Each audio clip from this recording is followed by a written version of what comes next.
So in our last video, we cruised around Elbow Key in the Bahamas, around Hopetown, and visited On the Beach Bar, Tahiti Beach, and also the Firefly Beach Bar and Restaurant.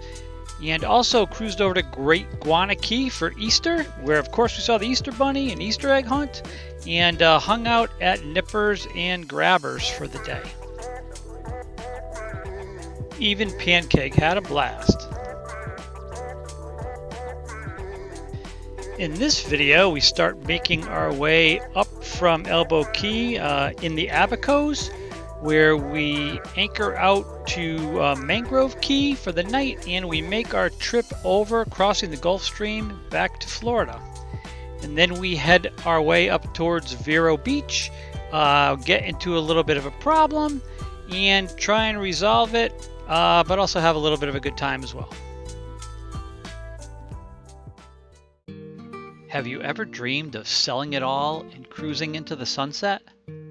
Well, that's exactly what we did. It's no fun going it alone though, so why don't you join us for the ride? So we've been hanging around for about a week on Elbow Key in the Abacos, a little town called Hopetown, sitting on a mooring ball, having a great time. But it's coming to the end of our 3-month stay in the Bahamas, and our cruising permit's going to expire, so we need to start heading back. And our first stop was a couple-hour ride north to a key called Green Turtle, where we hung out and fueled up for the rest of the trip, as well as saw an amazing sunset. So they were forecasting a great 2-day window, which would be ideal for our crossing of the Gulfstream. We headed out of Green Turtle toward Mangrove Key. It was about a 7-8 hour trip, and to our good fortune, there were seriously low winds, and it was like glass the entire way, barely a ripple. It was one of those rare days where it was hard to tell where the sky actually touched the water.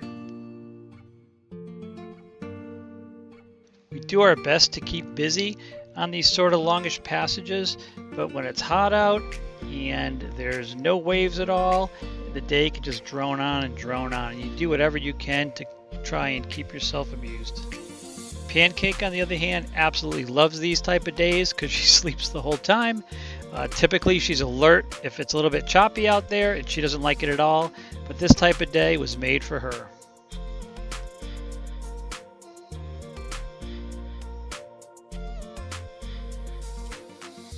Also, when it's pretty rough out there, Pancake doesn't like to do any kind of her business. We have to slow down, and hopefully she'll do it where it's windy and choppy. But this type of day was perfect. She had no problem going up there. Lori has trained her well, and she knows her spot. Sometimes it has to be just right. You wouldn't know it, but we're doing about 9 miles an hour here.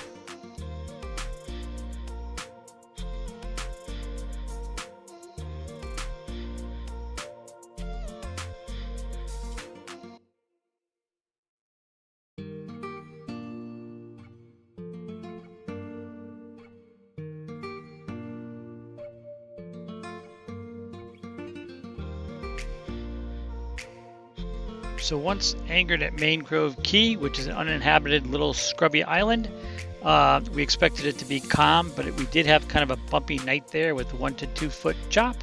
Supposed to be low winds, but that didn't happen. Not a big deal though. But the next day we had a 100-mile jaunt over to the St. Lucie Inlet across the Gulfstream, which could get a little gnarly, but it was supposed to be low wind, but winds picking up at 11 a.m. So as a result, we had to kind of hump pretty quickly, and we decided to get up at 4 a.m. and get on the road early. The first 2 hours was absolutely pitch black, and we just kind of went by our instruments and running radar to make sure there were no other ships around.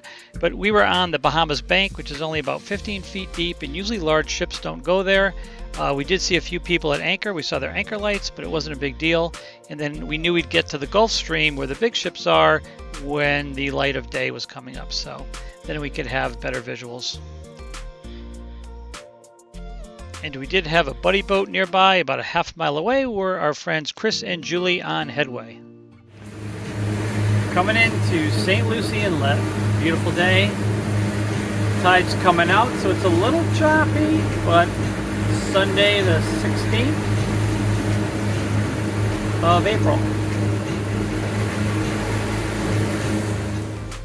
So once we arrived in the St. Lucie Inlet, we knew that the drawbridge into Stewart was being repaired, so we didn't want to go that way. It was actually going to close down for a month, so you wouldn't be able to come back if you went through it. So we decided to anchor in Manatee Pocket for a night or two, kind of catch our breath, refuel, and then start making the trip north up the Intercoastal. Heading up today on our way to Vero Beach. We're almost to Fort Pierce. Overall, a pretty good ride. It's super windy, so luckily we've got the windscreen up and probably seeing 1 to 2 footers here, but it's pretty smooth because we're hitting them head on. Cruising along at 6.6 knots on our way to Vero Beach, making some great headway. But I'm not steering the boat. I'm not steering the boat at all. I'm not even using autopilot.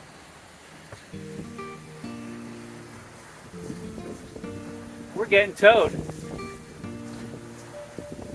Not good. I think we may have some transmission issues. Port engine is out. Prop, the shaft is not spinning. Ah, buy a boat, they said. Glamorous, fun trips, Bahamas, paradise. Maze, not good. Not a good day boating, but at least we're not in the Bahamas getting stuck. Okay, we're going from the galley area through this bulkhead to the back, one of the back bedrooms on the port side. This compartment here gives you access to the front of the engine for things like changing oil, looking at the alternator, the sea strainer, those types of things. And then the bedding has been removed because we were traveling, and we turned this into our storage area here. I've moved, so there's no bedding, but under the bedding there's 2 pieces of plywood here, and this is the top of the Yanmar engine. And it's actually a plastic piece that I'll be taking off, and or fiberglass piece, and I guess it cools the engine a little bit with some airflow. And then way in the back, I don't think if you could see, that's the battery, engine battery, and the propeller shaft down there as well. But in order for me to get in there, I've got to take this piece off here. Try and see what's going on. So now we got to the top of the engine here. I gotta just remove this little fiberglass barrier between the engine and the rear portion here. Just pull it up, and then I can kind of jump in there and check things out. Okay, we're looking into the rear engine compartment. Here's the drive shaft that's not spinning. This over here is the raw water intake, so that brings in seawater to cool the engine. That's the raw water intake for the air conditioning for the rear cabins. This, I believe, is the exhaust muffler. It blows the exhaust out. And let me see what we have here. That's what's called a tide seal, and it's got a hose to it that puts cooling water to the shaft, and it's where the shaft connects to the outside. To the right there is the bilge pump. You can see that's where the shaft exits to the propeller, and that tide seal, I guess, provides that connection, keeps everything cool. This here is where the shaft gets to the transmission, and that's the coupling. And that could potentially be where the issue is, don't know. There's supposed to be, I think, some sort of sacrificial piece that if you hit something with your propeller, it protects your drivetrain, and I guess something breaks before the stress is put on the engine. So I gotta get down there and take a look and see if I can recognize anything. Right there, that looks like a little keyway that connects the shaft to the coupling. and when this whole thing spins, then the shaft spins because of that little keyway right there. At least that's my elementary understanding of this stuff. Let's see what else we find. So I have to step on the engine and then kind of come down here, turn my butt around, sit on that little shelf there. It's kind of claustrophobic. Battery over my head so that I could see that coupling in the back of the engine. Not easy. So yeah, here's my rear view out now into the engine, what I just crawled through. Let's take a look.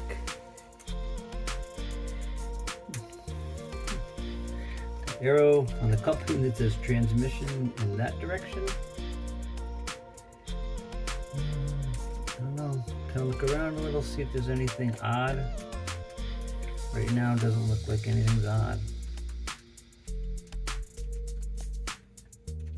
So being in neutral, I can spin the shaft by hand, which is probably a normal thing. I guess I want to put it in gear 2 to see if then I can't spin it, which would make sense. And check this linkage right here, which is what shifts to forward and reverse. So we'll take a look at that too. So I wasn't 100% sure, but it looked like this coupling was fine and the sacrificial piece was fine as well. So I didn't think that was the issue. So if you recall, when we were in the Bahamas, I had to put anodes on the back of the props. And I just had a thought that, maybe the nut came off the end and one of the props could have fallen off. So I wanted to verify and check.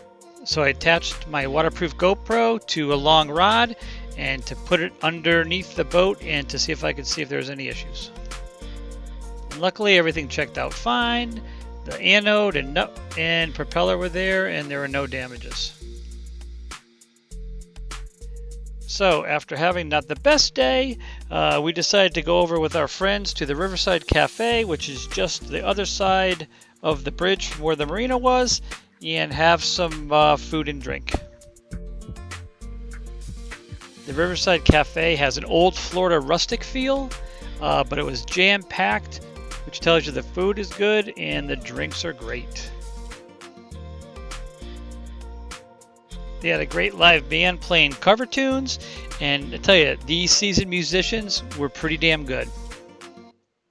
I actually tried to capture them playing Hotel California here, but I just couldn't hear it well above the noise of the crowd and didn't come out very well in the recording.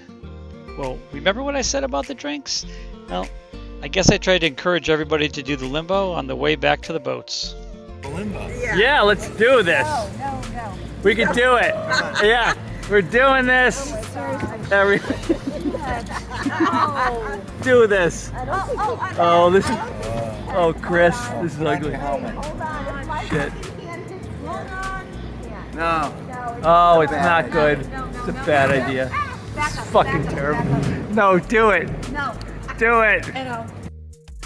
So a few days later, and realizing that I was beyond the scope of my expertise, I called in help from Justin Kosas from Kosas Marine and to take a look at my transmission issue. You'll be able to see from this angle how I was describing before how tight it is back there. But thankfully, Justin's a lean guy and was able to get in there and do the job. Going as expected. Yeah, pretty good. Got one bolt on the prop shaft that's I haven't been able to loosen up yet, so worst case I'll have to cut it. Yep. So this is the plate after about 3 hours. The damper and the inside has some sort of rubber seal that is totally, or not sealed, bushing or something. This is totally whacked and it's free spinning. So that's why my prop shaft isn't moving. Nice, Justin, nice. So we don't need a new transmission, it looks like. No, that's a plus. That's a plus. So here we are looking at the engine compartment. There's the prop shaft there, And the coupler no longer connected to anything because sitting on the shelf back there is the transmission. And there's the rusty, looks like the rusty coupler right there that goes to that coupler. So it's kind of backwards, and that's the housing there that goes onto the engine. So sitting up there, and definitely it was that Vulcan coupling, and we'll wait on the quote.